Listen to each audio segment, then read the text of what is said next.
ஒரு அழகான நாளில் மிமி என்ற குட்டி முயல் ஒரு வண்ணமற்ற காட்டில் சோகமாக உட்கார்ந்திருந்தது. மரங்கள், பூக்கள் என எல்லாமே கருப்பு வெள்ளையாக இருந்தன. மிமி தனது கையில் ஒரு பழைய பென்சிலை வைத்து விளையாடிக் கொண்டிருந்தது. திடீரென அந்த பென்சில் பிரகாசமாக ஜொலிக்க ஆரம்பித்தது. அடடே, இது ஒரு மந்திர பென்சிலா என மிமி ஆச்சரியப்பட்டது. உடனே அந்த பென்சிலை கொண்டு ஒரு மரத்தில் கோடு போட்டது. மரம் உடனே அழகான பச்சை நிறமாக மாறியது. அடுத்ததாக ஒரு பூவில் கோடு போட அது பல வண்ணங்களில் ஜொலித்தது. மிமிக்கு வந்த மகிழ்ச்சிக்கு அளவே இல்லை. அது உடனே காடு முழுவதும் ஓடிச் சென்று வண்ணங்களை பூச ஆரம்பித்தது.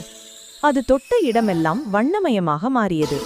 மற்ற விலங்குகள் மிமியின் செய்கையை பார்த்து வியந்தன.